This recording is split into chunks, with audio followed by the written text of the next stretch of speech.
कि एक lady secretary है, टाइपिस्ट, अभी वो उसका बॉस अकेला उसके रूम में उसको डिक्टेट करा रहा है। अल्लाह के रसूल फरमाते हैं अगर मर्द और औरत जो नामहरम एक रूम में, तीसरा आदमी साथ में, तीसरा शख्स है, वो शैतान है। और क्या हम देखते हैं, कितने बार हम पेपर में पढ़ते हैं, बाहर तो छोड़ो हिंदुस्तान में, क्या those ladies that work in a atmosphere in the intermingling of sexes, there is problems. Rape cases है, जिना के केसेस है, अभी वो बोलेंगे मैं एक रिपोर्ट करूंगी तो मेरा जॉब चले जाएगा, तो रिपोर्ट नहीं करती। तो ऐसे जॉब जिसके अंदर गैर फायदा औरतों का होता है, वो इस्लाम में हराम है। इसीलिए इंटरमिंगलिंग इज बीन प्रोहिबिटेड। लेकिन मिसाल के तौर पे मेरी बहन, अल्हम्दुलिल्लाह 2 बहनें, मेरी 3 बहनें, 2 बहन अल्हम्दुलिल्लाह बिजनेस कर रहे हैं। उनके फैक्ट्री में जेंट का वर्किंग एरिया अलग है, लेडी का अलग है, बिजनेस कर रही है। She is MD, managing director, माशाल्लाह। My other sister, she deals in clothes, she is doing business, she exports, अल्हम्दुलिल्लाह, सारे शरीयत के दायरे में। हिजाब है माशाल्लाह, लड़की अलग काम कर रहे हैं, आदमी अलग काम कर रहे हैं, अल्हम्दुलिल्लाह, रोजी रोटी चल रही है। उनके शोहर जेंट सेक्शन संभालते, वो संभालते लेडी सेक्शन। तो इस्लाम औरत को नीचे नहीं कहता, औरत का दर्जा बुलंद करता है। तो इसीलिए हम औरतों की इज्जत करते, इसीलिए उनका दर्जा ऊंचा है। लेकिन intermingling is prohibited. Hope that answers the question. Mic number 7 पर हमारे खास मेहमान लोग इस तरफ हैं। अगर कोई और सवाल हो तो आप कर सकते हैं, फिर हम माइक नंबर 1 पर जाएंगे। मैं शिरीष पटवर्धन हूं। कारगिल युद्ध के बाद जो एक घटना अभी हुई है कि जो जवान घर लौटा, उसकी बीवी की शादी दूसरे मर्द के साथ की गई और उस शादी से उसको बच्चा होने वाला है, उस महिला को निर्णय करना मुश्किल हो गया है। तो महिला के हक के बारे में आप अभी बात की है, इस बारे में इस्लाम क्या कहता है? भाई साहब ने अच्छा सवाल किया कि जो हम पेपर में पढ़ रहे थे, कारगिल का इश्यू हुआ था। एक खातून थी जिसने एक शख्स से शादी की, उसका नाम गुड़िया था, और वो शख्स जंग के मैदान में वापस आता ही नहीं 4 साल तक।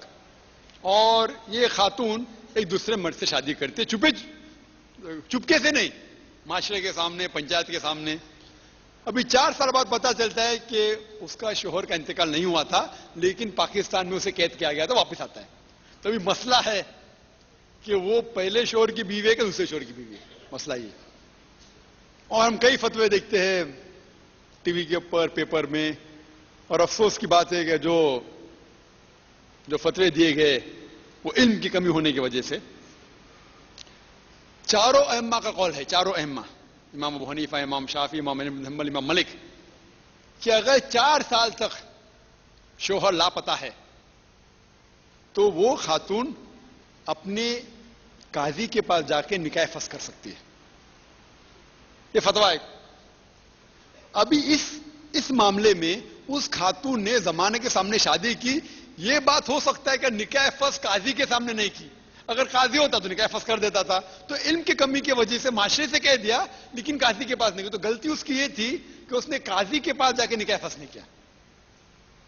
अगर काजी के पास करता है तो निकाह फस हो जाता है। लोग फतवे थे कि पहले शोहर के मौजूदगी में दूसरी शादी करना हराम है और वो जिना है, इल्म की कमजोरी की वजह से। अफसोस की बात है, कई उलमा तकरीर किए, ना ये लॉ बोर्ड, ना वो शरीयतन। इल्म की कमजोरी है, इल्म की कमी है। और यह मसला कोई भी मजहब में आ सकता है, सिर्फ इस्लाम में नहीं। क्या हिंदू मजहब में है तो आप क्या बोलेंगे? आप समझे मर गया शोहर, दूसरी शादी कर लिया, अभी क्या करेंगे? आपके विभिन्न क्रिश्चियनिटी में आ सकता है, लेकिन इस्लाम में इसकी इजाजत है कि अगर शोहर लापता है 3 साल 4 साल से ज्यादा, हाँ अगर खबर है कि वो कैद में तो नहीं कर सकते। लेकिन अगर पता नहीं है, खुसूसन जंग के मैदान में, पहले भी हो चुका है, पहले जमाने में हो चुका है, पता नहीं है और कोई उसके बारे में इत्तिला नहीं है, तो वो निकाह फस्ख हो सकता है। तो पहला निकाह, इसमें गलती, ये मामलात में ये गलती हुई थी कि गुड़िया ने जाके निकाह फस्ख शरीयतन नहीं कहा था, लेकिन अगर करती थी तो कोई भी दे देता था। उसने माशरे से चुपके से शादी नहीं की। तो ये कहना कि दूसरा शादी जिना है, मेरे हिसाब से गलत है। उसकी गलती ये थी कि शरीयतन निकाह फस्ख नहीं की, लेकिन हालांकि सब लोग समझे मर गया था, वो शोहर के वालिदैन भी समझे थे मर गया था, तो इसमें कोई दो राय नहीं थी। तो ये उसको मीडिया ने उछाला, और ये मीडिया की आदत है ऐसे चीज लेके उछालना, लेकिन हमें यह पता नहीं कि मीडिया को किस तरीके से जवाब देना। तो वो हमारी कमजोरी की वजह से मीडिया ऐसे पहलू को लेके उछालती है और इस्लाम को बदनाम करती है। तो इसमें इस्लामी की बदनाम, इस्लाम में इसका प्रोविजन है, बाकी मजहब में नहीं है, इस्लाम में अल्हम्दुलिल्लाह। तो इस्लामी शरीयतन अगर गुड़ियां जाके निकाह फस करती थी तो चारों school of thought, Hanafi, Shafi, Hanbali, Maliki या सल्फी, अहले हदीस कोई भी हो, ये मानते हैं कि ये इजाजत है निकाह फस करने की। तो जहालत की वजह से अगर ये चीज उसने नहीं की, मेरे हिसाब से इसको नजरअंदाज करना चाहिए और उसका दूसरा शोहर मेरे हिसाब से सही शोहर है। पहले शोहर का निकाह फस्क हो जाता है, अनलेस दूसरा शोहर तलाक देता है और ये पहले तो इससे शादी करती तो अलग बात है, लेकिन वरना दूसरे शोहर का हक होता है, क्योंकि 4 साल के बाद ये शादी हुआ। Hope that answers the question.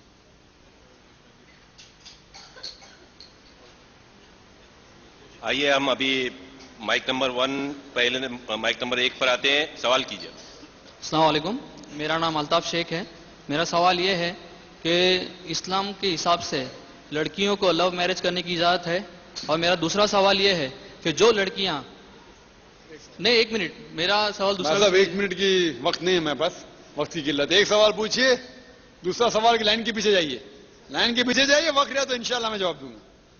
भाई साहब का सवाल था कि इस्लाम में शादी के पहले लव करने की इजाजत है क्या नहीं। मैं इसे कहता LBW, love before wedding, LBW leg before wicket नहीं, क्रिकेट की बात नहीं कर रहा हूं मैं, लव बिफोर वेडिंग की बात करता हूं। क्या इसकी इजाजत है? तो इस्लाम में there nothing like love before wedding. Islam में इश्क करना शादी के पहले इजाजत नहीं है। और एक कहावत है, it is better to love the girl you marry rather than marry the girl you love. It is better to love the girl you marry. जो लड़की से शादी करो उससे मोहब्बत करो, बेहतर है बनिस्बत जिस लड़की से मोहब्बत करती हो उससे शादी करो। अगर लैला मजनू की शादी होती थी तो शायद दूसरा को घर के हालात की वजह से क्या होता अल्लाह आलम। तो जहां तक के हालात है, एक खातून और एक मर्द को, एक लड़के और लड़के को अपना जोड़ी चुनने की इजाजत है। हालांकि अल्लाह के रसूल ने कहा, एक साहबा आते बोले मेरे कल शादी है, तो उन्होंने कहा कि आपने लड़की को देखा? बोला नहीं। तो जाके देखो। तो लड़की को देखना सुन्नत है। तो लड़की को अपना शोहर चुनने की पूरी इजाजत है, लड़के को अपनी बीवी चुनने की इजाजत है। चुन सकते लेकिन शरीयत के दायरे में। शादी के पहले बात भी कर सकते, आधा घंटा, 1 घंटा, 2 घंटा, नो प्रॉब्लम। लेकिन जब लड़का लड़की बात कर रहे उसके साथ में एक महरम होना जरूरी है। लड़की का भाई होना चाहिए, या लड़की की वालदा होना चाहिए, या लड़के का वालिद होना चाहिए, या वालदा होना चाहिए। क्योंकि अगर कोई महरम है तो उलट पुलट सवाल जवाब तो नहीं करूंगा, बराबर, दायरे में रहेंगे। नहीं, लेकिन लड़की के साथ पिक्चर देखना जाना चाहता हूं और आखिरी सीट में बैठना चाहता हूं, ये इजाजत नहीं है। अगर कोई आपको इल्म मिला, हाँ एक लड़की है ये कॉलेज में बहुत परहेजगाह है, ठीक है, आप उसको पैगाम पहुंचाओ सही तरीके से। अल्लाह के रसूल ने कहा कि शादी करने के लिए इंसान अपने जोड़े में 4 चीज देखता है। नंबर 1 ब्यूटी, कितना ब्यूटीफुल है, कितनी खूबसूरत है, या खूबसूरत है, हैंडसम है। नंबर 2 वेल्थ, कितना पैसा है। नंबर 3 नोबिलिटी, कौन से खानदान से आता है। नंबर 4 वर्च्यू, मतलब अच्छे अमाल।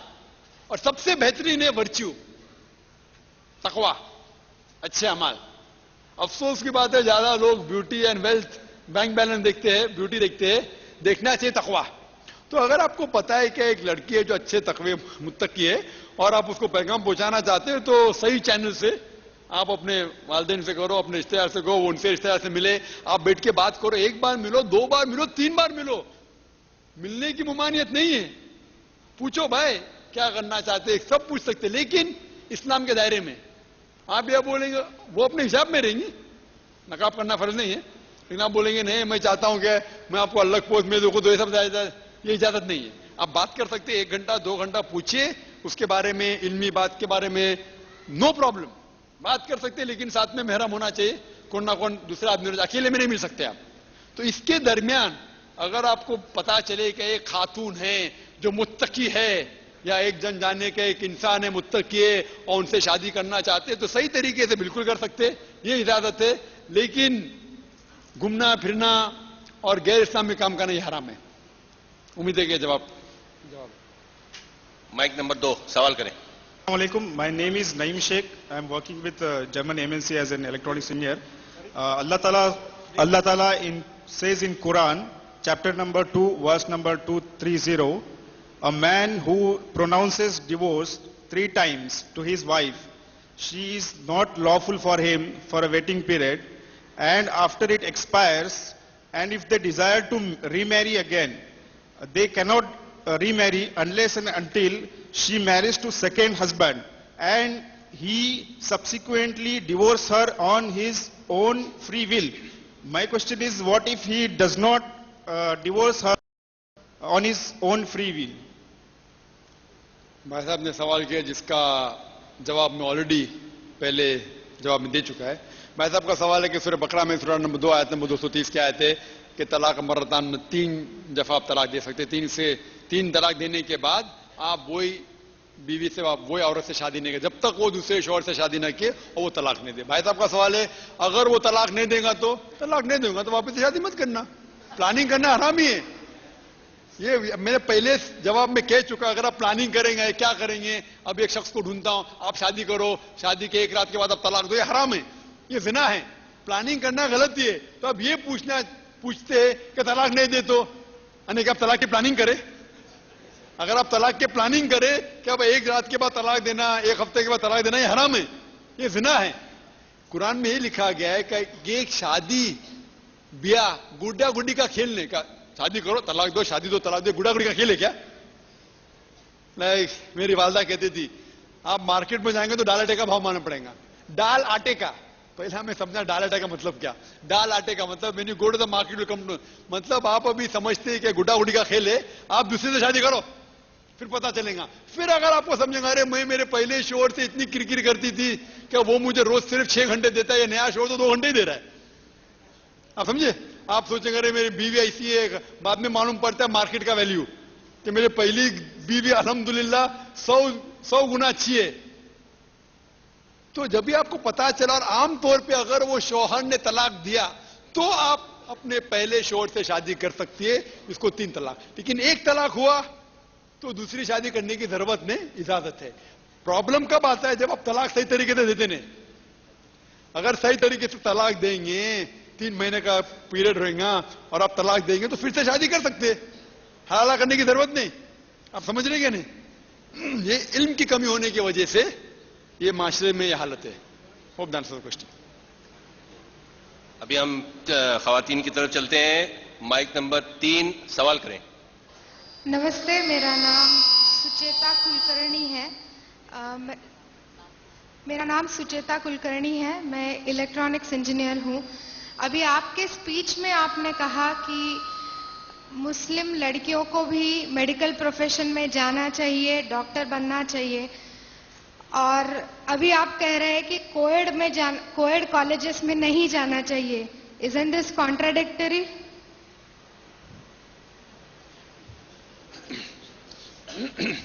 बहन जी ने अच्छा सवाल किया कि सवाल है कि खवातीन को डॉक्टर बनना चाहिए और उसी टाइम में कह रहा कोविड में नहीं जाना चाहिए।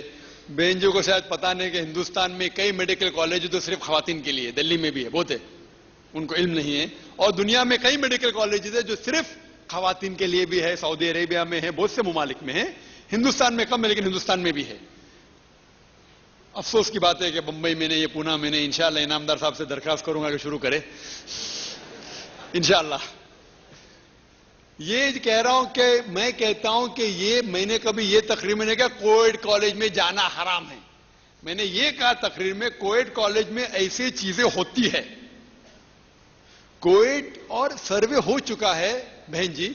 अगर आप यूरोप के स्टैटिस्टिक्स पढ़ेंगे, बीबीसी पे एक रिपोर्ट था कि जिसमें रिपोर्ट में कहा गया कि there was a survey done between the result that was obtained between a coed school and a single sex school.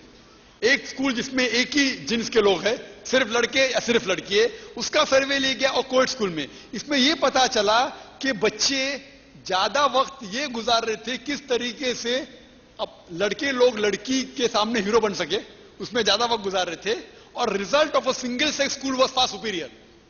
Result of a single sex school जो सिर्फ खुसूसन लड़कियों के लिए या खुसूसन लड़कियों के लिए और बेहतर है। तो यूके में ये सोच रहे थे कि सिंगल सेक्स स्कूल और शुरू करना चाहिए। इसी तरीके से ये रिपोर्ट है, दिस इज स्टैटिस्टिक्स। और आप देखेंगे इवन मुंबई के अंदर या दूसरे जगह पे तो क्वींस मैरी है, सिर्फ लड़कियों के लिए, उनका रिजल्ट ज्यादा अच्छा है। आप समझे? तो इसी तरीके से, लेकिन ये कहना कि कोएड स्कूल में जाना हराम, ये मैंने कहा। हाँ, अगर ऑप्शन है तो सिंगल सेक्स स्कूल में डालो। दूसरा चीज, अगर आप डॉक्टर बनाना चाहते हैं तो कोएड स्कूल में जब खवातीन बड़ी हो जाती है, वो अपना हिजाब करते हुए कोएड कॉलेज में पढ़ सकती है। मैं नायर हॉस्पिटल से फारिग हूं। नायर हॉस्पिटल एक मेडिकल कॉलेज है बंबई में, और वहां अल्हम्दुलिल्लाह एक मुस्लिमा थी, एक खातून थी जो पूरे हिजाब में थी, नकाब के साथ। बाकी मुस्लिमा थी जो आम माशरे के हिसाब से वह मॉडर्न थी, मुस्लिमा थी लेकिन मॉडर्न थी। एक मुस्लिमा खातून थी जो माशाअल्लाह नकाब के साथ थी। तो हमें अफसोस है कि हमें इंफीरियरिटी कॉम्प्लेक्स होता है। Hijab raises the respect, hijab uplifts the woman, does not degrade her. Hijab does not degrade. तो कोएड स्कूल में अगर डॉक्टर बनने के लिए अगर सिर्फ खुसूसन खातून के लिए, खवातीन के लिए मेडिकल कॉलेज नहीं है तो आप कोएड कॉलेज में जा सकते हैं, लेकिन सिर्फ खवातीन के लिए, मर्द के लिए भी उसे अपने हिजाब पे पाबंदी करना चाहिए। यह ध्यान रखना चाहिए कि हिजाब अपनी इज्जत को महफूज रखे और हिजाब के दायरे में रहे। अल्हम्दुलिल्लाह आप जानते होंगे कि सबसे फ्री एटमॉस्फेयर, सबसे भटका हुआ एटमॉस्फेयर वो मेडिकल कॉलेज का है, और मैं उस कॉलेज में पढ़ चुका हूं। एकदम फ्री, लड़के लड़के एकदम फ्री है। तो उस माहौल में सही तरीके से रहना डिफिकल्ट है, मुश्किल है। अगर आप समझते आप नहीं रह सकते, डॉक्टर मत बनिए। डॉक्टर बनना फर्ज नहीं है। अगर रह सकते तो ठीक है, रह सकते हैं, इंपॉसिबल नहीं है लेकिन मुश्किल है। तो इस माहौल में हिजाब मेंटेन करते हुए अल्हम्दुलिल्लाह आप डॉक्टर बन सकते हैं और इंशाअल्लाह कौम की खिदमत। Hope that answers the question. आइए सहन पर जो माइक है, माइक नंबर 5, सवाल करें। Good evening, my name is Pavan. मैं आपसे ये पूछना चाहता हूँ कि आप जो कह रहे हैं कि अलग अलग जो स्कूल होने चाहिए, जो कुछ भी है काम के, अलग अलग जगह होने चाहिए, आप एग्जैक्टली क्या कहना चाहते हैं इससे? मीन्स क्या फर्क पड़ेगा? सवाल जरा फिर से दोहरा सकेंगे? आपका नाम, आपका पेशा और आपका सवाल जरा आप जोर से कहेंगे। मेरा नाम पवन, धीरे से कहिए। पवन छेत्री है मेरा नाम। जी हाँ, ठीक है। मैं काम कर रहा हूँ अभी कॉल सेंटर में। जी मैं आपसे ये पूछना चाहता हूँ कि ये जो आप दो अलग अलग कैटेगरी जो डिवाइड कर रहे हैं, अलग अलग जो रहना चाहिए आप कह रहे हैं, इससे क्या फर्क पड़ेगा? क्या आप क्या सोचते हैं कि अलग अलग स्कूल में पढ़ने से, एज अ डॉक्टर, आप एक डॉक्टर हो, जी हाँ, तो इससे क्या फर्क पड़ता है? ये इससे और ज्यादा आपको ये नहीं लगता सेक्सुअलिटी में और ज्यादा फर्क आता है? द थिंकिंग वो अलग और ज्यादा होती है उसमें। मैं साहब ने अच्छा सवाल पूछा है कि ये आप करना क्या चाहते, औरत और मर्द को अलग क्यों रखना चाहते, सेक्सुअलिटी बढ़ेंगी क्या नहीं? भाई साहब, मैंने अभी स्टैटिस्टिक्स पेश किया आपको, क्या कोएड स्कूल में क्या होता है। कोएड, अगर आप चाहते हैं कि आपकी बहन जिना करे तो आपकी मर्जी, मैं नहीं चाहता हूं। मैं नहीं चाहता हूं कि मेरी बीवी, मेरी वालदा, मेरी बहन जिना करे, आप चाहते हैं। और जहां तक सेक्सुअलिटी की बात आती, आज की स्टैटिस्टिक्स ये कहती है कि अमेरिका के अंदर ऑन एवरेज एक शख्स 8 sexual partners before he settles down with one. 8 लोगों से जिना करता है कम से कम, ऑन एवरेज, कम से कम नहीं, ऑन एवरेज एक शख्स अमेरिका में, एक खातून या एक मर्द ऑन एवरेज आमतौर पे 8 सेक्सुअल पार्टनर्स, मतलब 8 लोगों से जिना करता है शादी करने के पहले। शादी करने के बाद कितने लोग से करता है स्टैटिस्टिक्स में लिखा नहीं था। शादी करने से पहले 8 लोग से, कोई करता है 2 से, कोई करता है 3 से, कोई 10 से, कोई 20 से। आप कहते हैं कि अलग रहने से क्या करना चाहते हैं? और स्टैटिस्टिक्स ये कहती है कि जो शख्स शादी के पहले जिना नहीं करता, शादी के पहले does not have sexual partners, he enjoy the sexual life the best. यानी जो शख्स शादी के पहले जिना नहीं करता और उड़ियानवी गिरी लड़कियों को लेकर नहीं घूमता, वो अपनी शादी की जिंदगी सबसे बेहतरीन तरीके से गुजारता है। He enjoy the sexual life the best. आप अगर 10 लड़कियों को टेस्ट करेंगे तो कंपेयर तो करेंगे ना अपनी बीवी के साथ। जब टेस्ट ही ना करेंगे तो आपकी बीवी आपके लिए बेस्ट है। ये साइकोलॉजी है भाई साहब। मैं मेडिकल डॉक्टर हूं। आप जब 10 लोग को चखेंगे तो आप कंपेयर करेंगे ना। जब चकेंगे नहीं तो आपकी बीवी आपके लिए बेस्ट है। अल्लाह ताला कहते हैं कि मर्द और औरत के बीच में हमने दिल में मोहब्बत पैदा की, तो आपकी बीवी बेस्ट, भले she may not be a beauty queen, आपके लिए बेस्ट है। और आप जो कहते हैं क्या ये अलग रख के क्या करना चाहते हैं, ये जो वेस्टर्न कल्चर है भाई साहब, ये वेस्टर्न कल्चर हमको भड़का रहा है। वो आर्ट और कल्चर के आड़ में कह रहा है कि हम वुमेन को ऊंचा कर रहे हैं, हम वुमेन को काम दे रहे। और आप देखेंगे कि women work more in America than men. और आप देखेंगे एडवर्टीजमेंट होती ना, मोटरसाइकिल के एडवर्टीजमेंट में अक्सर आप देखेंगे खातून को। कई के लिए कौन चलाता है, लड़की चलाती है लड़का चलाती है मोटरसाइकिल? कौन चलाता है, कौन चलाता है मोटरसाइकिल ज्यादा? यहां पुणे में मैं जानता हूं कि लड़कियां भी चलाती है, काफी चलाती है माशाल्लाह। लेकिन आमतौर दुनिया पे, बॉम्बे में हो या अब्रॉड हो, आदमी ज्यादा चलाते हैं। लेकिन आप एड में देखेंगे लड़की को। कार ज्यादा कौन चलाते, लड़की या लड़की, आदमी या औरत? और आप देखेंगे ये प्रोडक्ट बेचने के लिए औरतों के जिस्म का इस्तेमाल किया जाता है। और एक फेमस एडवर्टीजमेंट है जिससे एक शख्स ने मुझे कहा था, एक फेमस बहुत पॉपुलर एडवर्टीजमेंट है तो BMW की। आप BMW कार को जानते हैं? यंगस्टर्स के लिए मर्सिडीज कार का एक औदा है, स्टेटस है। लेकिन नौजवानों में BMW मर्सिडीज की टक्कर में फास्ट कार है, तो नौजवानों के लिए BMW। एक BMW की मशहूर ऐड है जिसके गाड़ी के पीछे एक खातून खड़ी है बिकिनी में, बिकिनी जानते हैं ना, और उस पर लिखा हुआ है test drive her now who the girl of the car. Address में कहा गया आओ इसको चखो। किसको, लड़की को या गाड़ी को? एक लड़की बिकिनी में खड़ी हुई है, जिस्म ज्यादा दिख रहा है, और कहते हैं upliftment of women. It is upliftment, it is degradation, it is exploitation of a body. आप जो कहते हैं कि ये क्यों सेग्रीगेशन है, हम हमारे औरतों को इज्जत देना चाहते हैं। और शायद आप ये भी नहीं जानते कि आपकी किताबों में, मेरे हिसाब से आप हिंदू है, आपकी किताब अगर आप पढ़ेंगे, आपकी किताब Rigveda book number 10 hymn number 85 verse number 33, उसमें जिक्र किया गया है कि खातून को अपना सिर ढकना चाहिए।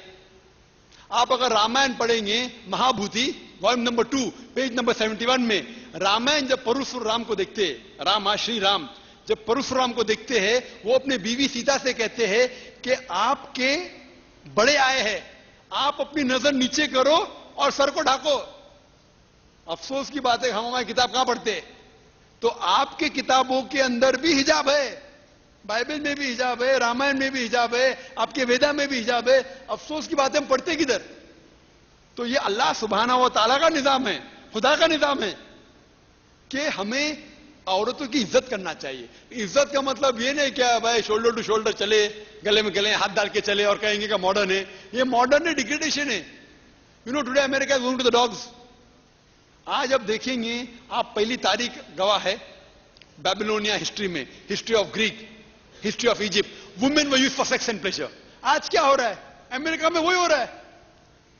वुमेन लिबराइजेशन के नाम में आर्ट और कल्चर की आड़ के अंदर खवातीन को बेच रहे हैं, तन को बेच रहे, मन को बेच रहे, बदन को भी बेच रहे। अफसोस की बात है, हम नहीं चाहते हम हमारे खवातीन को, हमारे बहन को, हमारे बेटियों को, हमारे वालदा को बेचना नहीं चाहते, हम उनकी इज्जत करते। इसीलिए उनकी औदा ऊंचा है, equal but separate facility. Hope that answers the question.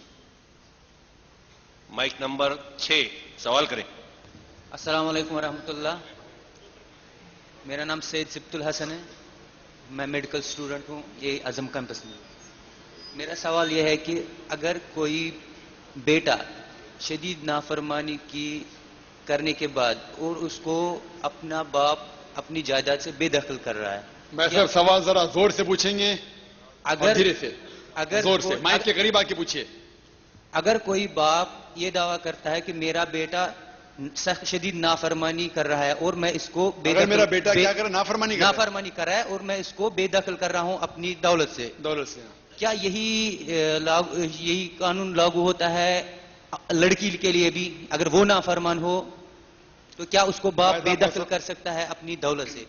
भाई का आपका सवाल है, अगर कोई बेटा अपने वालिद की नाफरमानी कर रहा है, वो अपनी जायदाद से उसे दखल कर सकता है। बाद दखल मतलब abstain him from the inheritance। क्या ये लड़की के साथ कर सकता है? अल्लाह ताला कहते हैं कुरान मजीद में सूरह निसा में सूरा नंबर 4 आयत नंबर 11 और 12 में कि जहां तक के जायदाद की तकसीम की हालत है, आपके बेटे को अपनी बेटियों से दुगना हिस्सा दो। The share already fixed. चाहे आपका बेटा शराबी है, चाहे बदमाश है, उसका हिस्सा वो मिलेगा।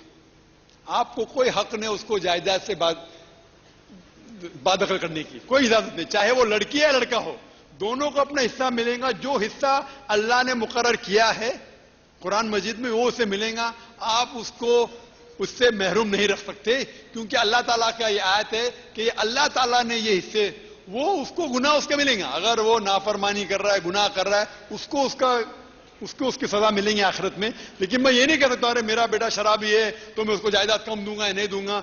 जो मुकर्रर किया गया उतना हिस्सा उसको मिलना ही चाहिए शरीयतन। अगर वो चाहता है तो, अगर इस्लामिक मुल्क है तो उसके वसीयत के ऊपर अमल किया ही नहीं जाएगा। अगर इस्लामिक मुल्क नहीं है तो शायद हुकूमत अमल करे, लेकिन इस्लामिक मुल्क होगा और इस्लामिक शरीयत है तो उसके ऊपर अमल नहीं किया जाएगा। वो बेटी और बेटा का जो हक है वो उसे मिलेगा। और जारी रखें। हाँ, अभी तीसरा राउंड हम शुरू करते हैं, फिर हम माइक नंबर 1 पर आते हैं। सवाल करें।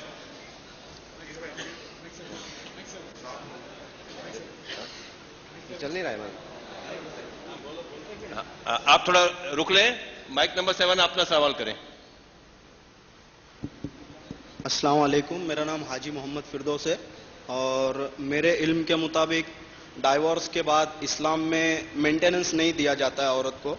तो अगर मर्द ऐसी सूरत में, ऐसी उम्र में औरत को तलाक देता है 60 या 70 की उम्र में, जब वो कुछ नहीं कर सकती और उसका बेटा, शौहर या भाई कोई ना हो, तो उस सूरत में औरत क्या करे? मैंने सवाल पूछा कि डाइवोर्स के मुतालिक डाइवोर्स के बाद मेंटेनेंस देना तो जायज़ नहीं, इस्लाम में कोई फ़र्ज नहीं है। और अगर 60 साल की उम्र में कोई खातून को डिवोर्स देता है और उसका बेटा नहीं है तो क्या होना चाहिए, या बेटा उसका साथ नहीं दे रहा है। इस्लाम में जब डिवोर्स होने के बाद, डिवोर्स के शादी करने के वक्त महर फ़र्ज है, लेकिन डिवोर्स के वक्त जो इद्दा का पीरियड है उसका खर्चा उठाना चाहिए। इद्दा के बाद में अगर मान लो कि इस्लाम में ये हो कि मर्द महर भी दे, इद्दत का खर्चा भी उठाए और उसके बाद डिवोर्स के बाद भी खर्चा उठाए, तो लोग मुझे पूछेंगे कि ये मर्द के खिलाफ नाइंसाफी है। क्योंकि जब खातून का तलाक होता है वो खातून नई शादी कर सकती है। आपका तो सवाल था अलग था 60 साल की उम्र में, लेकिन अगर खातून जवान है 20 साल 25 साल 23 साल 40 साल, अगर डिवोर्स के बाद वो नई शादी कर सकती हो, जब नई शादी करेंगी उसको नया महर मिलेगा। आज इमेजिन, आप सोचिए कि एक शख्स एक औरत से शादी करता है, उसको महर देता है, फिर डिवोर्स होता है, उसके बाद खर्चा देता है, और नई शादी के लिए उसको नया महर देने पड़ेगा। तो मुझे एक तकरीर करने पड़ेगा आदमी के हुकूक इस्लाम में। अल्लाह सुब्हाना व तआला कहते हैं सूरह निसा में सूरह 4 आयत number 40, Allah is not unjust in the least degree. Allah सुब्हाना व तआला बराबर अदल करते हैं। वो ऐसा नहीं कि खवातीन को इतना हो जाते कि भाई आदमी को प्रॉब्लम हो जाए। इस मौजू पे जो आपने सवाल किया, खुसूसन अगर 60 साल की उम्र है और डिवोर्स हुआ तो फर्ज होता है कि 60 साल की उम्र में उसका बेटा तो होगा। अगर बेटा परवरिश नहीं कर रहा है तो बेटे को होना होगा। बेटा का फर्ज होता है मां की परवरिश करे। अगर बेटा नहीं कर रहा है तो it's the duty of the Islamic state, हुकूमत करे। हुकूमत नहीं कर रहा है तो बाकी इस्लाम के माशरे के लोग उसकी करना चाहिए। It is the duty of the Muslim society to look after the lodging boarding. लेकिन अफसोस की बात है हम वो करना नहीं चाहते, तो हमारी गलती है। तो इसके अंदर Islam has made various provisions. The question is we are not aware of the teaching of Islam, that's the reason we are in this mess. Hope that answers the question. आइए हम अगले राउंड पर चलते हैं। Mic number 1, आप सवाल करें। देखो, my question is there any explicit or implicit reference in Quran whether a woman, is there any explicit or implicit reference in Quran whether a woman can pray during her periods? And before you answer that, I would like to ask that I came here to listen to you, and before the thing started, your kids came and did something tilawat and the contents of Quran, which are already I read every morning. The same thing happened last year in Kashmir when your function started. I don't know what is behind that. No offense meant, but why all this? What's your good name, brother? Junaid. Junaid. The brother asked a question He asked a question that is there an explicit verse in the Quran which prohibits a woman from working, from doing salah in the menstrual period? And he asked that what did last year somebody recited the Quran, now some kids came. What is this for? What is it for? Yeah. What is it for means? Like something I came to listen to your knowledge. And That's something I recite the Quran early in the morning. I know the contents of Quran. And if at all it's tilawat somebody better, why your kids? It's something, that's no offense meant. Means why my kids? Yeah, Last year or this year? Last year also and this, today also that happened. Why did my kids give the tilawat? Why not somebody else? Yeah, exactly. Anyone else can come. See, tilawat anyone can do. Anyone else, any can do. Whoever is a good qari can do. But who finances your travels? Sorry? Who finances your travels? Bhai sahab पूछ रहे, who finance my? Do you want to finance my travel? No, it's not. Like, Do you want to finance? No, it's not If that. you want to finance, tell me. भाई साहब का सवाल है कि मेरी आने जाने का खर्चा कौन दे रहा है? No, I said no offense meant. It's no No, offense. I'm telling you. I'm giving you the answer. You ask a question. First of all, you're asking the third question. Right? No. I will answer all your three, no problem. Because it's a personal question, no. Because it is the third question and because it's a personal question, I have to answer. By rule, I have not allowed anyone two questions. But to you, I will reply. Why? Otherwise, you will say that Zakir Bhai ka jati sawal tha. Yeah, that's तो भड़क गए, भड़का ने अल्हम्दुलिल्लाह मदाई. और एक हदीस है हजरत Ali, may Allah be pleased with him. When he was fighting, he was about to kill the enemy. He spat on his face. तो he said, now I can't kill him. एक दुश्मन को कत्ल करने जाते जब वो मुंह पे थूकता है, बोलता अभी अगर मैं इसको कत्ल करूंगा तो लोग बोलेंगे कि मैंने जाती दुश्मनी की वजह से कत्ल किया, तो उसको छोड़ देते. तो इसीलिए इससे तीसरा सवाल पूछा, रूल को तोड़ा लेकिन मैं जवाब दूंगा. लोग ये नहीं कहना चाहिए कि जातीय सवाल की वजह से जाकिर भाई भड़क गया, जवाब दिए. See, a guy's life is open book. Normally, आज का तकरीर, I came in my own Scorpio, mashallah. I own it myself. I paid for the petrol money myself. I came, I'm staying in my wife's house. I have a bungalow also in Lulla Nagar if you want to know. Fine. Yes, they gave me food in the iftari, but many other people were called. So when they called me for iftari, I do go, alhamdulillah. So I stayed in my wife's house, wife's mother's house, in-law's house. We have a bungalow in Lulla Nagar also, alhamdulillah. So as far as this trip is concerned, I came. If I had asked for Mr. P.A. Inamdar, he would have given me the flight ticket also. Not that he wouldn't have given. He would have given me, that's not a problem. But normally when required, in the internal travels, if it's with a car or a train, normally we bear the own expenses, bear the trust. But if it's abroad travel, we have a normal policy that we ask the organizers to pay our traveling expenses. The organizers to pay the traveling expenses of myself, and if I'm accompanied by someone who needs assistance, the organizers pay the travel and the simple lodging and boarding. Simple economic tickets. No first class. When I travel with my own money, alhamdulillah, I travel with first class. But when someone calls, we let the organizers buy the traveling expense. Not that we don't have the money. Allah has given us, alhamdulillah. But we want to see how much the people are actually know. They should at least spend something. But as far as taking any compensation, alhamdulillah, summa alhamdulillah, none of the people, never have I taken any compensation. It is fi sabilillah, alhamdulillah. I have left my profession for the work of Islam. Regarding a question that why a tilawat is required when you read the Quran and you know the Quran. If you know the Quran well, you don't have to come here, believe me. If you know the Quran well and you read the Quran with understanding, you don't have to come for my lecture. Because if you know the Quran very well, my lecture is not required. The problem is that people who don't understand, and no one can say that he has understood the Quran very well. There's something like Tazakkur Quran and one is Tadabbur Quran. Tazakkur Quran is superficially reading the Quran and understanding. One is pondering over the verses. So person, even if he has knowledge of the Quran, if he hears the Quran again, he gets some additional knowledge. So there was not a single Sahaba who said that he understood Quran completely. So the recitation of the Quran in the beginning of the talk, it is not a fard. Tilawat karna before a lecture is not a fard, it is optional, mubah. Karna chahe karo, nahi karna chahe nahi karo. It is Allah's kalam, therefore people do it, there is no objection to it. A child can do, even an adult can do. A child can even be an imam. So the thing is that the tilawat was done to start the progression of Allah's verses. That's the reason. If you have any problem, you should have come a bit late. Since you knew last time there was tilawat, you should have come to the auditorium a bit late or come to the mosque a bit late. As far as your main question is concerned, see, people, if you realize that you asked one question, you asked a second question, you asked a third question. You are the only exception. Why?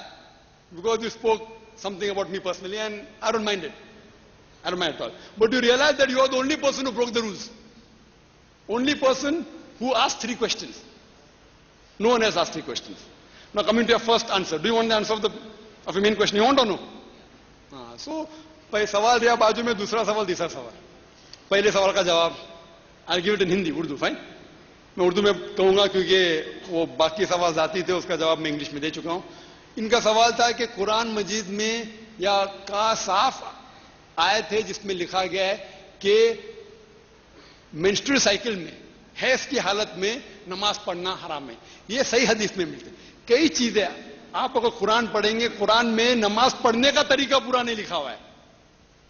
Quran में मुकम्मल किस तरीके से नमाज पढ़ना, कहाँ हाथ बांधना, रफतैन करना, कि क्या पढ़ना, कुछ चीज लिखा है. अदब से खड़े रहो, सूरह फातिहा पढ़ो, ये लिखा हुआ है. सारे तफसीलात कुरान में नहीं है. कुरान में ये लिखा अतिउल्लाह अतिउर रसूल, ओबे अल्लाह एंड ओबे द मैसेंजर. अल्लाह की बात मानो, अल्लाह के रसूल की बात मानो. इसीलिए हदीस के बिना इस्लाम मुकम्मल हो ही नहीं सकता है. हदीस कुरान की कमेंट्री है, कुरान की तफसीर है. तो किस तरीके से कितने रकात पढ़ना, सुबह में 2 रकात फजर है, फजर की 2 रकात है फर्ज, जोहर की 4 रकात है, असर की 4 रकात है, कुरान में नहीं लिखा हुआ है. ये लिखा हुआ है हदीस में. तो इसी तरीके से हदीस में लिखा हुआ है कि हैज की हालत में खातून को नमाज पढ़ने की इजाजत नहीं है, उनके लिए माफ है. Allah has given them an exception and have given them exception because of during the menstrual cycles they need not play and it is prohibited. Hope that answers the question. मैं एक मरतबा फिर दोहरा दूं कि सवाल जिस आज टॉपिक पर जो तकरीर की गई है उसी पर सवाल करें और एक से ज्यादा ना करें. आइए 2 नंबर माइक पर सवाल करें. Hello, Assalamu alaikum, brother Zakir. I'm really unhappy that the brother spoke to you like this, because it is an ideal for all the mothers to be like the children should be like your children. Coming to a question like why is polygamy, I suppose that's the right word, allowed in Islam, marriage of 4. Is there the right word, polygamy? वैसे हमने सवाल पूछा है कि polygamy इस्लाम polygamy की इजाजत क्यों देता है और क्या पॉलीगेमी सही लफ्ज है. Polygamy by definition means a person having more than one spouse. एक शख्स के एक से ज्यादा जौजा को कहते हैं पॉलीगेमी. मतलब पॉलीगेमी जो आप रईस पूछना चाहते हैं, पॉलीजिनी, अगर एक मर्द की एक से ज्यादा बीवी होते उसे कहते हैं इंग्लिश में पॉलीजिनी, और अगर एक औरत के एक से ज्यादा मर्द होते उसे कहते हैं पॉलीएंड्री. तो सब टाइप की पॉलीगेमी अलाउड नहीं, ओनली पॉलीजिनी इज अलाउड.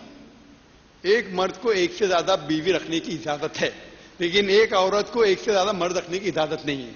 तो certain type of polygamy which is called as polygyny is allowed.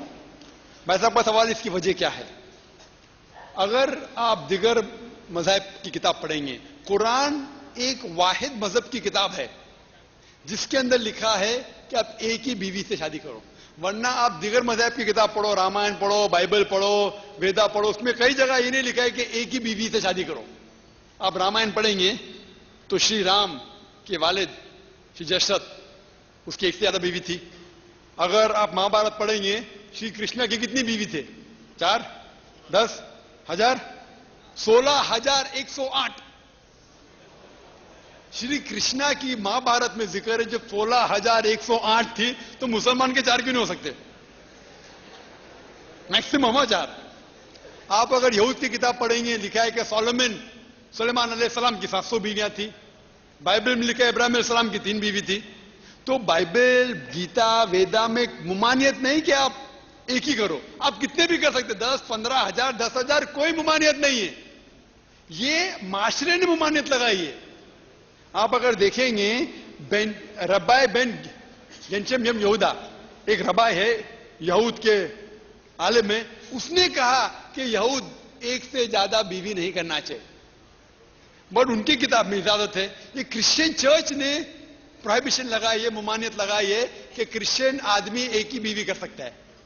और ये इंडिया के अंदर हिंदू स्क्रिप्चर्स, हिंदू के मजहबी किताब भी इजाजत देती, कितनी भी करो, 1000, 2000, 10,000, कोई ममानियत नहीं। ये इंडियन पिनल कोड, ये हिंदुस्तान की हुकूमत है, एक लॉ पास किया है 1954 में, 1954 में हिंदू मैरिज स्पेशल एक्ट, उसमें लिखा गया है कि हिंदू एक से ज्यादा बीवी नहीं कर सकता है। But according to the Hindu scripture they can marry as much as they wish. और एक गवर्नमेंट रिपोर्ट है status of women in Islam, जो पेज नंबर 66 और पेज नंबर 67, उसमें लिखा है statistics of the polygamous marriages in India.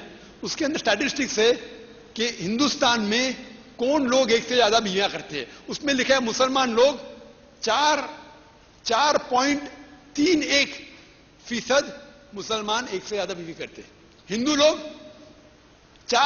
5.4। यानी government की रिपोर्ट के हिसाब से बिटवीन 1951 और 1961, 10 साल के दरमियान 1951-1961 के बीच में हिंदुओं ने मुसलमान से ज्यादा एक से ज्यादा बीवी की। ये गवर्नमेंट रिपोर्ट है। कुरान एक वाहिद किताब है जिसमें लिखा हुआ है कि एक ही बीवी करो। अल्लाह ताला फरमाते सूरह निसा में सूरह नंबर 4 आयत नंबर 3 में कि आपकी पसंद के खवातीन से शादी कर सकते, चाहे 2 हो, 3 हो या 4 हो, लेकिन अगर आप उनके बीच में अदल न कर सके तो एक ही करो। तो ये अगर आप अपने बीवियों में अदल नहीं कर सको तो सिर्फ एक करना, ये लफ्ज सिर्फ कुरान में और दूसरी कोई मजहबी किताब में नहीं। इस्लाम कुरान इजाजत देता है कि 2 करो, 3 करो, मैक्सिमम 4, अगर आप अदल कर सकते नहीं तो सिर्फ एक। और अल्लाह ताला फरमाते हैं सूरह निसा में सूरह नंबर 4 आयत नंबर 129 में कि अपने बीवियों के दरमियान अदल करना बहुत मुश्किल है, नामुमकिन के बराबर है, लेकिन उनसे एकदम से हटो मत। मतलब to do justice is difficult. हम पहले ये समझे अल्लाह सुब्हानहू व तआला ने क्यों इजाजत दी कुछ मर्द को एक से ज्यादा बीवी करने के। आज की स्टाइल्स के हिसाब से पता लगता है कि लड़की और लड़के की जो पैदाइश होती है वो लगभग फीसद होती है। 50% लड़के पैदा होते, 50% लड़कियां पैदा होते, लगभग बाय नेचर। लेकिन आज का मेडिकल डॉक्टर, पीडियाट्रिशियन, जो बच्चों का डॉक्टर है, वो कहेंगे आपको कि लड़की जिरासम से और अच्छी तरीके से झगड़ सकती है, मुकाबला कर सकती है। बीमारी से लड़के के मुनासिबत और उसका मुकाबला कर सके। A girl can fight the germs diseases much better than the male child. तो बच्चों के अंदर ही लड़के की मौत लड़कियों से ज्यादा है। तो पीडियाट्रिक एज इटसेल्फ में लड़कियां ज्यादा है लड़कों से। जिंदगी गुजर रही है, लोग मर रहे हैं क्योंकि जंग की वजह से, लोग मर रहे एक्सीडेंट की वजह से, शराब की वजह से, सिगरेट की वजह से, ज्यादा मर्द मर रहे। तो आज की तारीख में दुनिया में औरतों की तादाद मर्दों से ज्यादा है। ये कुछ चंद ममालिक जैसे अपना हिंदुस्तान है, उसमें औरतों की तादाद कम है। क्यों? क्योंकि फीमेल फुटिसाइड, मालूम पड़ता है बच्ची लड़की है, उसको कत्ल किया जाता है। उसके वजह से हिंदुस्तान में औरतें मर्द से कम है। अगर ये कत्ल बंद हो जाएगा तो हिंदुस्तान में भी इंशाअल्लाह कुछ वर्षों में औरतों की तादाद मर्द से ज्यादा होंगी। न्यूयॉर्क में, सिर्फ न्यूयॉर्क के अंदर 10 लाख खवातीन मर्द से ज्यादा है। यूएसए में 78 लाख, 78 मतलब 1.25 करोड़ से ज्यादा खवातीन मर्द से ज्यादा है। जर्मनी में 50 लाख खवातीन मर्द से ज्यादा है। यूके में, जर्मनी में 50 लाख, यूके में 40 लाख खवातीन मर्द से ज्यादा है। और रशिया में 90 लाख खवातीन मर्द से ज्यादा है। और सारे दुनिया में अल्लाह ही जानता होगा कितने खवातीन मर्द से ज्यादा है। मान लो मैं आपकी बात, मिसाल के तौर पे मैं आपकी बात मानता हूं कि एक मर्द एक ही खातून से शादी करना चाहिए। और अगर अमेरिका में मार्केट सैचुरेट हो चुका है, हर मर्द एक खवातीन से शादी कर चुका है, फिर भी 78 लाख 78 1.25 करोड़ के ऊपर 78 लाख खवातीन ऐसी होंगी जिसको मर्द नहीं होगा, जो शादी से महरूम रह जाएंगी। और मिसाल के तौर पे आपकी बहन अगर अमेरिका में और मेरी बहन अमेरिका में और मार्केट सैचुरेट है, हर आदमी ने एक औरत से शादी कर दी, फिर भी 78 खवातीन को शोहर नहीं मिलेगा। और आपकी बहन उनमें से और मेरी बहन उनमें से, उनके लिए सिर्फ 2 चीज है, या वो ऐसे मर्द से शादी करो जिसकी बीवी है, या वो बाजार की जिन्नत बने। आप बोलेंगे बाजार की जीनत, इतना सख्त लफ्ज है, सबसे बेहतरीन लफ्ज है, उससे ज्यादा मैं कह नहीं सकता हूं। आज अमेरिका के अंदर एक खातून या एक मर्द मिस्ट्रेस रख सकता है।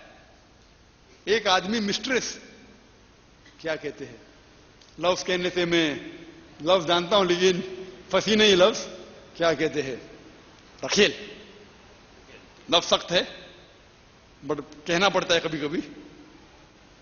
एक रख सकता है, 10 रख सकता है, 50 सकता है, प्रॉब्लम नहीं। 2 बीवी नहीं रख सकता है, उनके हलक के अंदर जाता नहीं बराबर से, उनको हजम नहीं होता है।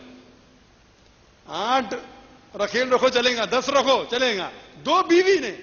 और जब एक लेडी मिस्ट्रेस बनती है, रखेल बनती है, उसे इज्जत नहीं मिलती, उसे शौहरत नहीं मिलती, उसे हुकूक नहीं बनती। इस्लाम में जब एक औरत दूसरी बीवी बनती है, उसे हक मिलता है, उसे शौहरत मिलती, उसे इज्जत मिलती। और कोई भी खातून ये पसंद नहीं कहेंगी कि इज्जत न मिले। Any women would opt for the first rather than the second.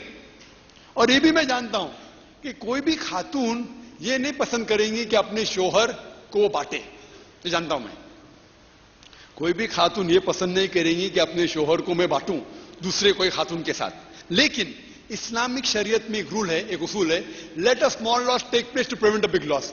एक छोटा नुकसान झेल लो बड़े नुकसान से बचने के लिए। एक अच्छी मुस्लिमा जो दुनिया के हालात को जानती है, अपनी शरीयत जानती है, उसे कभी भी अफसोस नहीं होगा अपने शोहर को बांटने के लिए, जब वो ये जानेंगी कि अपनी दूसरी मुस्लिमा बहन को बाजार की जीनत होने से बचा रही है।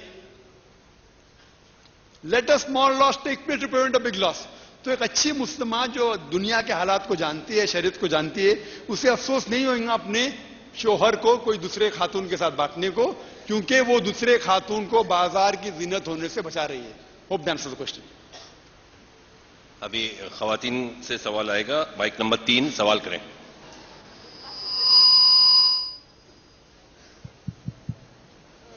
I'm Bindu Nair. I'm a filmmaker. My question is regarding the intermingling of sexes. So you're saying that basically because men have such a bad way of looking at women, women should be denied, or Muslim women should be denied careers like becoming an astronaut or a scientist or a political activist, just because men have that kind of an attitude, yeah? Sister asked a question, बहन का सवाल है कि क्योंकि आदमी की नजर बुरी है इसीलिए खवातीन को क्यों दोष, खवातीन क्यों नुकसान उठाए? उनको एस्ट्रोनॉट बनने से रोका जा रहा है, उनको साइंटिस्ट बनने से रोका जा रहा है। बहन ताली दुआ से बचती है, एक हाथ से नहीं। हालांकि कुरान में अल्लाह सुब्हाना व तआला जब हिजाब का जिक्र करते पहले मर्द के लिए करते फिर औरत के लिए, शायद आपको पता नहीं। अल्लाह ताला कहते हैं कुरान में सूरह नूर में सूरह नंबर 24 आयत नंबर 30 में, said the believing man that you should lower his gaze and guard his modesty. जब भी कोई मोमिन कोई खातून को देखे, अगर उनके दिमाग में कोई गलत ख्याल आता है इमीडिएटली नजर नीचे करे। तो ये मोमिन का हिजाब है, पहले मर्द के लिए फिर आता है औरत के लिए। एक वक्त हो रहा था जब एक मुस्लिम एक खातून को देख के घूर रहा था, तो मैंने उससे कहा भाई साहब आप एस्ट्रोनॉट जब बनेंगे और वो स्पेस में जाएंगे, 4 महीने मर्द के साथ अकेले रहेंगे, क्या करेंगे? घूमते रहेंगे, गर्दिश करते रहेंगे 2 महीना। एक है ना कौन चावला, हिंदुस्तानी अमेरिका में थी, वो हीरोइन बन गई। हम नहीं चाहते कि हमारे कोई खातून गैर मर्द के साथ अकेले घूमे, धरती के ऊपर घूमे। ये क्या है? ये हराम है। तो वो पेशा जो मर्द के मर्द करे, खावितीन का पेशा खवातीन करे। और आप देखते क्या ये फ्लाइट के अंदर आप देखते कि एयर होस्टेस रहते, काहे के लिए सर्व करते, काहे के लिए? वो एयर होस्टेस खूबसूरत होना जरूरी है? वो मेन उनका मकसद है कि क्लाइंट को वह बहलाए, अच्छी बात करे, अपने सूरत से अपने ब्यूटी से बहलाए। तो ये इस्लाम इसकी इजाजत देता नहीं। तो जो आपको इजाजत है वो आप कीजिए, जो मुमानियत है उससे दूर रहिए। Hope that's the question. Mic number 4 सवाल करें। अस्सलाम वालेकुम, my name is Reshma and I am a reverted Muslim. My husband is reverted Muslim too. My question to Brother Naik is, before accepting Islam, I used to believe that Islam is the right path to walk in. But at that time I hurt my mother a lot and I go against her. Can you repeat the question? Before accepting Islam, you thought Islam was? I used to believe that Islam is the right path to walk in, but I couldn't Right path to? walk in. But I couldn't. To? Tawheed, हाँ. Yes, sister. But I couldn't do it at that time. So I got married with that reverted Muslim person, and at that time I hurt my mother a lot. So क्या उस हिसाब से मैं गुनहगार हूँ? बहन ने सवाल किया कि वो नौ मुस्लिम अल्हम्दुलिल्लाह अल्लाह उनको जज़ाए खैर दे, उनके शौहर भी नौ मुस्लिम हैं, कुछ चंद साल पहले इस्लाम कबूल किया दोनों ने। इस्लाम कबूल करने के पहले उन्हें यह पता चला कि इस्लाम एक वाहिद मजहब है जिसके अंदर तौहीद का जिक्र है, लेकिन वालदा के खौफ के वजह से वो शायद उसके ऊपर अमल न कर सकी, तो क्या वो गुनहगार रहेंगी? अगर इस्लाम के अंदर ये कि अगर जान का खतरा है और आप शिरक भी करते हैं लेकिन दिल में ईमान है तो अल्लाह आपको माफ करता है। तो कुरान की आयत है, शिरक करना सबसे बड़ा गुनाह है, लेकिन अगर जान का खौफ है, दिल में ईमान है, अगर आपके दिल में ईमान था, आपकी वालदा के खौफ की वजह से भाई कुछ करेंगे तो इंशाअल्लाह आप माफी मांगिए, अल्लाह ताला आपको माफ करेगा। अभी आप देखिए कि आप तौहीद के ऊपर है, हक के ऊपर है, सिरातुल मुस्तकीम पे, इंशाअल्लाह। और जब भी कोई नौ मुस्लिम बनता है, उसके पिछले गुनाह सब माफ होते। वो कोई भी गुनाह करे, शिरक करे, चोरी करे, डाका डाले, जो भी डाले, वो भी करे, जो भी गुनाह आप सोच सकते, जब एक नौ मुस्लिम इस्लाम कबूल करता है और शहादत देता है, शहादत कहता है, तो अल्हम्दुलिल्लाह सुम्मा अल्हम्दुलिल्लाह उसके सारे पिछले गुनाह माफ हो जाते। और आप भी जब इस्लाम कबूल किए अल्हम्दुलिल्लाह इंशाअल्लाह अल्लाह सुब्हानहू व तआला ने आपके सारे गुनाह को माफ किए। आपको ये देखना चाहिए कि अभी आप हक पे होना चाहिए, सिरातुल मुस्तकीम पे होना चाहिए और तौहीद पे होना चाहिए। Hope that answers the question. Mic number 5 बाहर सहन में सवाल करें। अस्सलाम वालेकुम, मैं मोहम्मद नजीर शेख हूँ। मेरा सवाल है तलाक के मुतालिक, जो इससे पहले भी आपने दो इसमें दोहराए कि आदमी को यह हक है कि वो अपनी बीवी को तलाक दे, लेकिन बीवी शादी के वक्त बशर्ते वो रखे कि वो तलाक दे। ऐसा क्यों बीवी जो है बिना शर्त के अपने शौहर को तलाक दे सकती? मैं साहब ने अच्छा सवाल किया कि अल्लाह ताला ने आदमी को हक दिया है अल्लाह ताला से कि वो तलाक दे सके, लेकिन बीवी को हक नहीं है।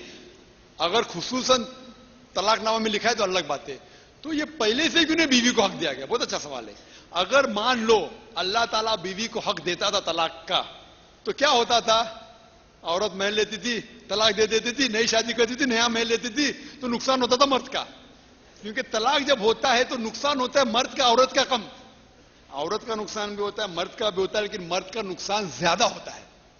ये हम सोच नहीं पाते कि इस्लाम के जो निजाम है, शादी के लिए कई शराइत है, महर भी है, और अगर औरत को हुकूक दिया गया, औरत तलाक दे देंगी तो मर्द बेचारा उसका तो महर गया, बाद में उसको नई शादी करने पर नया महर देगा, तो बीवी क्या करेंगी? मैं शादी करेंगी, महर लेंगे, दूसरा तलाक देंगे, दूसरी शादी करेंगी, कब तक चलेगा? तो इसीलिए क्योंकि इसीलिए आदमी सदर है, और बहुत से वजह है, लेकिन ये वजह ही काफी है। इसीलिए अल्लाह ताला ने हक मर्द को दिया है, औरत को नहीं। लेकिन अगर आदमी अपना हक औरत को देना चाहता है, दे सकता है, उसकी मर्जी है, लेकिन अनकंडीशनल ने अंदर द निकाहनामा। Hope that answers the question. Mic number 6 सहन में बाहर सवाल करें। अस्सलाम वालेकुम, मेरा नाम समीर खान है। मेरा सवाल आपसे ये है कि आपने कहा कि शादी के बाद में औरत का जो हस्बैंड है वही उसको रोटी कपड़ा मकान देगा, लेकिन अगर समझिए कि उसका हस्बैंड शराबी है या वो हैंडीकैप्ड है या वो मर चुका है, तो ऐसे सिचुएशन में वो औरत क्या करे? अगर वो क्वालिफाइड डॉक्टर या कोई टीचर नहीं है और उसको मजबूरी में इंटरमिंगलिंग करना पड़ रहा है, सेग्रीगेशन तो इंडिया में तो इट्स नॉट रियली पॉसिबल, तो ऐसे में आपका क्या ख्याल है? और उसके पास कोई चॉइस नहीं है, तो what's your opinion on this subject? भाई साहब का सवाल है कि अगर मर्द हैंडीकैप है या वो काम नहीं कर सकता है और बीवी को घर का खर्चा चलाने का है और इंटरमिंगलिंग के बिना काम हो नहीं सकता है, यह आपका वहम है। आपका वहम है क्या इंटरमिंगलिंग के बिना काम हो ही नहीं सकता? ये आपका वहम है। मैंने कह चुका हूं कि मेरी दोनों बहन माशाल्लाह फैक्ट्री चला रहे, पूरी शरीयत के दायरे में रह के अल्हम्दुलिल्लाह। पूना में भी कर सकते, पूना में कितने खातिन को जानता हूं मैं जो कर सकते हैं अल्हम्दुलिल्लाह। टीचर या डॉक्टर होना जरूरी नहीं है, विदाउट टीचर या डॉक्टर होकर शरीयत के दायरे में रह सकता है। लेकिन खवातीन को घर खर्चा चलाने का उसका फर्ज नहीं है, वो कोई दूसरा चला सकता है। ये इस हालात में वो फर्ज होता है कि माशरा उनकी देखभाल करे। इसीलिए अल्लाह सुब्हानहू व तआला ने कहा है कि ज़कात फर्ज है। कम से कम 2.5% आपका जो भी जायदाद आपकी है जो अबव द निसाब लेवल 85 ग्राम ऑफ गोल्ड 7.5 तोला सोना के ऊपर है, उसका आपको 2.5% ज़कात देना फर्ज है। तो अगर उसे काम नहीं करना चाहे, हालात ठीक नहीं, वो ज़कात दे सकती है और ज़कात देना कोई गुनाह नहीं है। अगर उसका शौहर लाचार है और बीवी काम नहीं करना चाहती है, वो उसके काम करने की जरूरत नहीं, वो ज़कात दे सकती है। और अल्हम्दुलिल्लाह सुम्मा अल्हम्दुलिल्लाह यहां पुणे में कई अमीर लोग हैं, तो उसके और भी तरीके हैं किस तरीके से जिंदगी बसर सकते हैं। इसका जरूरी नहीं कि वो हराम काम करे। कोई भी सूरत में इंटरमिंगलिंग ऑफ सेक्सेस हराम है, उसके लिए और फैसिलिटी अल्लाह ताला ने दी है और सबसे बेस्ट है ज़कात। पहला होता है कि इस्लामिक कंट्री को उसकी देखभाल करना, सेकेंड होता है माशरे की, वो भी नहीं तो ज़कात पैसे से जरूर आप देखभाल कर सकते हैं। Hope the answer the question. हाजरीन, सवालात व जवाबात का ये सिलसिला अब ख़त्म हो चुका है। अब तकरीब इख्तिताम के करीब है। मैं जनाब पी इनामदार साहब से दरख्वास्त करूंगा कि सदारती खुतबा पेश करके जलसे को इख्तिताम पजीर फरमाएं। रात के 1:30 बज चुके हैं और बाहर थोड़ी बारिश भी हो रही है। मैं समझता हूं कि यहां पे जितनी तादाद में नौजवान डॉक्टर नाइक साहब को सुनने के लिए आए हुए हैं, इससे एक बात खुलकर सामने आ रही है कि नौजवानों को कुरान और हदीस की नुक्ते नज़र में अपनी ज़िंदगी को किस तरीके से आगे बढ़ाएं, इसकी मालूमात लेने की काफ़ी उनको ज़रूरत महसूस हो रही है। और इस ज़रूरत को मैं समझता हूं डॉक्टर साहब ने अपने नॉलेज के साथ, अपने एक्सपीरियंस के साथ आज पूरा करने की कोशिश की है। इंशाअल्लाह अगले साल भी डॉक्टर साहब को यहां पे बुलाया जाएगा और मैं रिक्वेस्ट करूंगा कि डॉक्टर साहब से एक ही बात सीखें कि कुरान और हदीस को साइंटिफिक नुक्ते नज़र से देखने का और सोचने का और फिर उस पर अमल करने का तरीक़ेकार इख्तियार करें। बहुत बहुत शुक्रिया। हाज़रीन, ख़वातीन व हज़रात, आपने डॉक्टर नाइक साहब को सुना, सवालात और जवाबात, उनके मुदल्लल जवाबात सुने। जैसा कि लोग इल्ज़ाम लगाते हैं कि औरतों को इस्लाम में वो मकाम हासिल नहीं है जो दीगर मज़ाहिब में औरतों का हासिल है। डॉक्टर जाकिर नाइक साहब ने अपने मखसूस अंदाज में इन इल्ज़ामात को गलत साबित किया है। यकीनन अगर औरतों के साथ नाइंसाफ़ी होती है तो वो इस्लाम की नहीं, मुसलमानों की गलती है। इस्लाम ने तो औरत को बावकार और इज्जतदार बनाया है। इसी के साथ डॉक्टर जाकिर नाइक और आप तमाम के शुक्रिया के साथ जलसे का खत्म होने का ऐलान करता हूं। खवातीन से गुजारिश है कि वो 5 मिनट रुक कर बाहर निकले ताकि उन्हें बाहर जाने में आसानी हो।